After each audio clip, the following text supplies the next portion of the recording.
Hello students, welcome to my channel. तो आज की इस वीडियो में मैं बीए, बीएससी, बीकॉम के सेकेंड सेमेस्टर के स्टूडेंट्स के लिए उनके को करिकुलर सब्जेक्ट जो फर्स्ट एड एंड हेल्थ होगा उसका मॉडल पेपर पूरा का पूरा बताने वाली हूँ। और आज की इस वीडियो में मैं पूरा महत्वपूर्ण वही प्रश्न बताऊँगी जो 2024 की परीक्षा में आपसे पूछा जाने वाला है।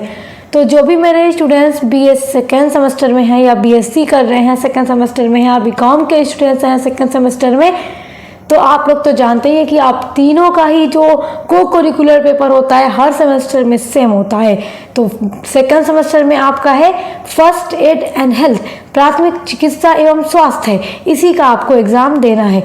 तो आप लोगों का एग्ज़ाम हो रहा है, तो आपका जो 11 तारीख को पेपर होने वाला है महाराजा सुहेलदेव राज विश्वविद्यालय वाले स्टूडेंट्स का, उनके लिए तो ये हेल्पफुल है ही। उसके अलावा अन्य जो भी विश्वविद्यालय के स्टूडेंट्स हैं उनके लिए भी ये हेल्पफुल होगा, क्योंकि यूनिवर्सिटी चाहे कोई भी हो आपका पेपर यही होगा और यही सारे क्वेश्चन आपसे भी पूछे जाएंगे। इसलिए पूरा वीडियो एंड तक देखिएगा। जितने भी क्वेश्चन मैं आज बताऊंगी वो पूरा का पूरा आपसे पूछा जाएगा, क्योंकि महत्वपूर्ण है सब कुछ। तो चलिए शुरू करते हैं। तो पहला आपका महत्वपूर्ण क्वेश्चन है CPR का पूरा नाम है और 100% ये क्वेश्चन ज़रूर पूछा जाएगा।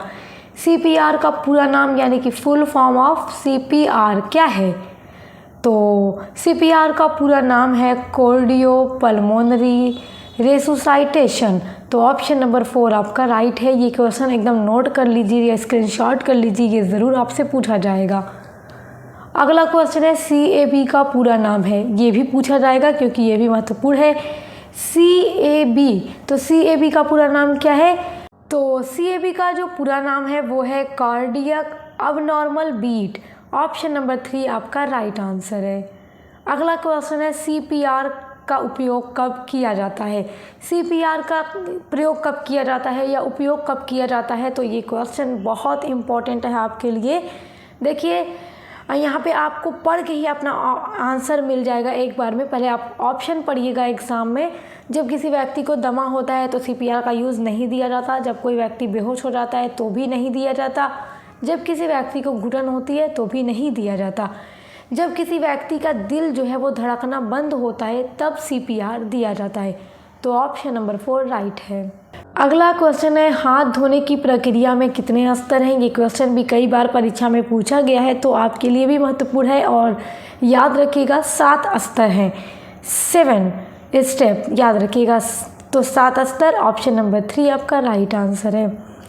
अगला है विश्व स्वास्थ्य दिवस मनाया जाता है। ये क्वेश्चन बहुत इंपॉर्टेंट है और ज़रूर पूछेगा, क्योंकि फर्स्ट एड एंड हेल्थ का पेपर है तो ज़रूर पूछेगा कि विश्व स्वास्थ्य दिवस मनाया जाता है, कब मनाया जाता है। प्रीवियस ईयर में ये क्वेश्चन पूछा गया था। ये सारे क्वेश्चन इंपॉर्टेंट हैं। तो ये मनाया जाता है 7 अप्रैल को। ऑप्शन नंबर 3 आपका राइट है। अगला क्वेश्चन है संक्रामक रोग का मुख्य कारण है। तो संक्रामक रोग का जो मुख्य कारण है वो है, ऑप्शन देखिए, प्रदूषित वायु, ये भी है। दूसरा है दुर्बल स्वच्छता, ये भी संक्रामक रोग का एक बहुत बड़ा कारण है। तीसरा है प्रदूषित भोजन। तो ये तीनों ही संक्रामक रोग का कारण है। तो जब तीनों है तो आप क्या करेंगे? तीनों पे टिक लगाएंगे? नहीं, OMR शीट पे आप ऑप्शन नंबर 4 पे ही पूरा जो टिक कीजिएगा, उपरोक्त सभी। तो ऑप्शन नंबर 4 यहाँ पे आपका सही हो जाएगा। अगला है प्रथम कृत्रिम उपग्रह का नाम। Very important question. पहला जो कृत्रिम उपग्रह है, सैटेलाइट है, उसका क्या नाम है? तो याद होना चाहिए आपको, आर्यभट्ट नाम है उस उपग्रह का। तो ऑप्शन नंबर 2 आपका राइट है। अगला क्वेश्चन है भूख लंग श्वसन का मुख्य अंग होता है। तो मुख्य अंग होता है, क्या होता है? ऑप्शन नंबर 1 देखिए, अरेक्निक्ट्स में यहीं पे मुख्य अंग होता है भूख लंग। ऑप्शन नंबर 1 आपका राइट है। अगला है केंचुए में श्वसन का मुख्य अंग है। तो केंचुए में जो श्वसन का अंग होता है, मुख्य अंग, वो कहाँ होता है? कहाँ से वो लोग सांस लेते हैं? तो त्वचा से लेते हैं। तो ऑप्शन नंबर 1 राइट है। अगला आपका क्वेश्चन है मार्केट शेयर में भारत की कौन सी एयरलाइन अग्रणी है? तो कौन सी लाइन है?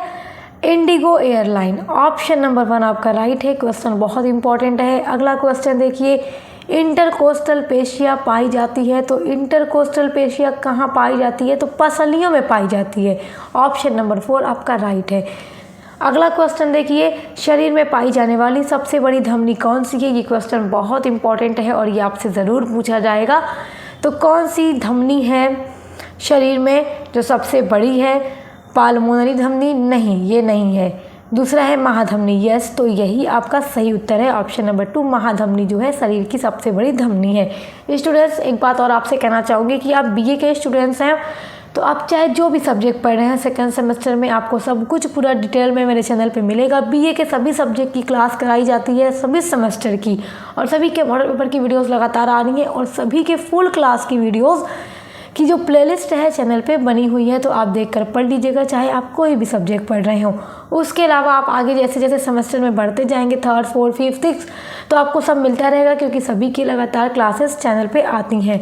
उसके अलावा बीकॉम के जो स्टूडेंट्स हैं उनके लिए भी मैं मॉडल पेपर की वीडियोस डालती हूँ, तो वो भी चेक कर लेंगे चैनल पे, उनको भी पूरा मिल जाएगा सेकंड सेमेस्टर वाले स्टूडेंट्स के लिए, तो आप लोग चेक कर लीजिएगा। अगला क्वेश्चन देखिए, आघात का मुख्य लक्षण है, तो आघात का मुख्य लक्षण क्या है? ऑप्शन नंबर 1 है आपका छाती पीड़ा, दूसरा है आपका फेशियल ड्रॉप, तीसरा है असमंजस पीड़ा, चौथा है जी मिचलाना। तो आघात का मुख्य लक्षण छाती पीड़ा है, ऑप्शन नंबर 1 आपका राइट है। अगला है ऊर्जा के विभिन्न रूपों में शामिल है, तो ऊर्जा के विभिन्न रूपों में क्या शामिल है? तो ऑप्शन नंबर 1 है कार्य, तो ऊर्जा के विभिन्न रूपों में कार्य भी शामिल है। दूसरा है ऊष्मा, तो ऊष्मा भी ऊर्जा के विभिन्न रूपों में शामिल है। तो कार्य और ऊष्मा जब दोनों शामिल है तो आप किस पर टिक लगाओगे? ऑप्शन नंबर 3 पर टिक लगाओगे। दोनों 1 और 2 बोथ, ये दोनों राइट हैं, तो इसलिए 3 पर ही आपको टिक करना होगा। जो इस तरह के क्वेश्चन होंगे उनमें ऑप्शन भी आपका इस तरह से दिया जाएगा, तो आप लगा दीजिएगा। अगर मान लीजिए यहाँ पे 3 ऑप्शन कुछ दिया होता और तीनों ही राइट होता, तो आपका 4 वाला ऑप्शन होता उपरोक्त सभी, तो आप वहाँ टिक करते, लेकिन यहाँ पे आपका पहला दूसरा राइट है, तो 3 वाले पे टिक कर दीजिए। अगला क्वेश्चन है, मानव की मेरुदंड में कितनी हड्डियाँ होती हैं? वेरी इंपॉर्टेंट क्वेश्चन ज़रूर पूछेगा। मानव की मेरुदंड में कुल 33 हड्डियां होती हैं, ऑप्शन नंबर 3 आपका राइट है, याद रखिएगा। अगला क्वेश्चन देखिए, लिगामेंट्स इस कार्य को प्रतिबंधित करता है, तो किस कार्य को प्रतिबंधित करता है? पहला ऑप्शन है आपका कार्टिलेज जंक्शन, दूसरा है पाइपर फ्लेक्सियन, तीसरा है हाइपर एक्सटेंशन, चौथा है दोनों, दूसरा व तीसरा। तो यहाँ पे आपका कौन सा सही उत्तर है? ऑप्शन नंबर जो 4 है वो आपका सही उत्तर है, दोनों, यानी कि तीसरा एवं दूसरा एवं तीसरा। देखिए पाइपर फ्लेक्सियन भी यहाँ पे आपका सही है और हाइपर एक्सटेंशन भी सही उत्तर है। लिगामेंट्स इन दोनों कार्यों को प्रतिबंधित करता है, तो जब दूसरा तीसरा सही है तो चौथे में देखिए दे रखा है दोनों, दूसरा व तीसरा सही है, तो इसी पे टिक कर लीजिए। अगला आपका क्वेश्चन है, CAD का एक लक्षण है, तो CAD का एक लक्षण कौन सा है? तो चेस्ट डिस्कम्फर्ट है, ऑप्शन नंबर 3 आपका राइट है। अगला क्वेश्चन देखिए, निम्न में कौन सा तकनीक प्राथमिक चिकित्सा में उपयोग होती है? वेरी इंपॉर्टेंट क्वेश्चन, ये 100% पूछा जाना है। कौन सी तकनीक प्राथमिक चिकित्सा में यानी फर्स्ट एड में यूज़ की जाती है? पहला है बैंडेज, तो जब किसी को कोई चोट लग जाती है, कोई व्यक्ति घायल हो जाता है, उसका बैंडेज भी किया जाता है, ड्रेसिंग भी की जाती है, यातायात तकनीक का भी प्रयोग किया जाता है। तो ये तीनों चीज़ें ही प्राथमिक चिकित्सा में यूज़ होती हैं, तो उपरोक्त सभी, ऑप्शन नंबर 4 राइट होगा। अगला है, CPR में छाती संपीड़न दर क्या है? CPR से बनने वाले सारे क्वेश्चन इंपॉर्टेंट हैं क्योंकि सब कुछ पूछा जाएगा। तो CPR में छाती संपीड़न की जो दर है वो 100 प्रति मिनट है, तो ऑप्शन नंबर 2 आपका राइट है। अगला क्वेश्चन देखिए, जीवन सहायता की ABC क्या है? तो जीवन सहायता की ABC क्या है? एयरवे ब्रीच कैनाल है, या एयरवे ब्रीदिंग सर्कुलेशन है, या एक्शन ब्रीदिंग सर्कुलेशन है, या उपरोक्त में से कोई नहीं? तो एयरवे ब्रीदिंग सर्कुलेशन ये जीवन सहायता की ABC है। A से एयरवे, B से ब्रीदिंग, C से सर्कुलेशन, ऑप्शन नंबर 2 आपका राइट है। अगला है, प्राथमिक चिकित्सा का मुख्य उद्देश्य है। ये क्वेश्चन बहुत इंपॉर्टेंट है और ये क्वेश्चन इतना सीधा है और सिंपल है कि आप अगर इसको न भी देख के जाएं ये वाला क्वेश्चन, तो आप ऑप्शन पढ़ के जान जाएंगे। किस तरह से? देखिए, प्राथमिक चिकित्सा देने का हमारा क्या उद्देश्य होता है? पहला होता है रिकवरी को बढ़ावा देना, दूसरा होता है रक्षित जीवन और अंग, तीसरा है आगे की चोट को सीमित करने के लिए। अगर आपके सामने किसी व्यक्ति को चोट लग जाए, आप फ़ौरन उसका जो भी ब्लड होगा उसको साफ़ करके उस पर दवा लगाओगे, उसको पट्टी बांधोगे, ये सब कुछ आप करोगे, तो उसका मतलब क्या होता है कि हमें रिकवरी करना है उसकी चोट को, और उसकी जो चोट है वो और बढ़े ना, उसको सीमित करना है, उसके जीवन को बचाना है। तो हमारा ये सब उद्देश्य होता है प्राथमिक चिकित्सा देने का, तो उपरोक्त सभी, ऑप्शन नंबर 4 राइट हो जाएगा। अगला आपका इंपॉर्टेंट क्वेश्चन है, निम्न में कौन सा जीवाणु रोग नहीं है। ये क्वेश्चन भी वेरी इंपॉर्टेंट है और आपसे ज़रूर पूछेगा, क्योंकि 75 क्वेश्चन पूछे जाते हैं तो ये सारे क्वेश्चन आपसे पूछे जाएंगे। तो देखिए, उपरोक्त सभी यहाँ पे डेंगू, चेचक, एड्स ये सभी जीवाणु रोग नहीं है, तो उपरोक्त सभी आपका सही उत्तर होगा। ऑप्शन नंबर 4 राइट है। अगला देखिए, स्वच्छता, शारीरिक व्यायाम, आराम व निद्रा अंग हैं, तो ये तीनों किसके अंग हैं? स्वच्छता, शारीरिक व्यायाम, आराम व निद्रा, ये सब किसके अंग हैं? व्यक्तिगत हाइजीन के अंग हैं, तो ऑप्शन नंबर 2 राइट है। अगला देखिए, निम्न में से कौन सा साल्मोनेला एंट्रिका सेरोटाइप टाइफी के नाम से भी जाना जाता है? तो आसान है आपके लिए, क्योंकि टाइफाइड यहाँ पे आपका सही उत्तर है। जब टाइफी आ गया तो याद रखिएगा कि टाइफाइड, ठीक है। जो चालाक होंगे वो एक बार में पकड़ लेंगे, तो ऑप्शन नंबर 4 राइट है। अगला देखिए, निम्न में कौन सा रोग जीवाणु से नहीं होता है? तो पोलियो जीवाणु से नहीं होता है, ऑप्शन नंबर 1 राइट है। अगला क्वेश्चन देखिए, निम्न में कौन सा अंग मानव श्वसन तंत्र का हिस्सा है? तो फेफड़ा, ये भी मानव के श्वसन तंत्र का हिस्सा है। दूसरा है श्वसन नालिका, ये भी है। तीसरा है डायाफ्राम, ये भी है। ये तीनों ही मानव के श्वसन तंत्र का हिस्सा है, तो उपरोक्त सभी ऑप्शन नंबर 4 आपका राइट हो जाएगा। अगला है, मायोजेनिक हृदय नहीं होता है, तो एनीलिडा में नहीं होता है, ऑप्शन नंबर 1 राइट है। अगला है, फैशिया बना होता है, तो फैशिया किससे बना होता है? तो कोलाजेन का बना होता है। ये देखिए, ये जेन है, कोलाजेन, ऑप्शन नंबर 2 राइट है।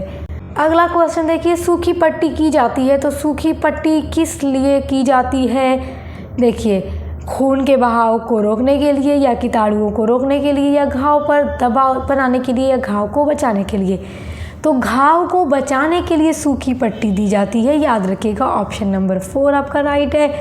अगला है, कार्डियक अरेस्ट का मुख्य कारण है, तो इसका मुख्य कारण है ventricular fibrillation, option number 4 right है। अगला क्वेश्चन देखिए, एक कुशल ड्रेसिंग होती है, तो एक कुशल ड्रेसिंग कैसी होती है? कीटाणु युक्त, या कीटाणु मुक्त, या चिपचिपा, या नमी के साथ? तो एक कुशल ड्रेसिंग हमेशा नमी के साथ होती है, ऑप्शन नंबर 4 राइट है। तो आज की वीडियो के सारे क्वेश्चन आप बहुत बढ़िया से तैयार कर लीजिए, ये सारे आपके एग्जाम के लिए महत्वपूर्ण हैं। उसके अलावा स्टूडेंट्स चैनल पे हर सब्जेक्ट की क्लास चल रही है, और आपके फर्स्ट एड एंड हेल्थ का प्लेलिस्ट भी बना हुआ है चैनल पे, जिसमें कई सारी वीडियोज़ अपलोड हैं, और मॉडल पेपर जो एग्ज़ाम का है वो भी मैंने अपलोड किया हुआ है। तो आप अगर चाहते हैं कि आप परीक्षा में अच्छे अंक लाएँ और आपका इसमें पूरा बहुत अच्छा मार्क्स आए, तो आप वो प्लेलिस्ट देख लीजिएगा। प्लेलिस्ट की लिंक मैं आपको दे दूंगी इसी वीडियो के डिस्क्रिप्शन बॉक्स में, जिसमें आपको फर्स्ट एड एंड हेल्थ की कई सारे इंपॉर्टेंट क्वेश्चन की वीडियोस मिल जाएंगी। तो अच्छे से पढ़ाई कीजिए, बेस्ट ऑफ लक। अब मिलते हैं नेक्स्ट वीडियो के साथ।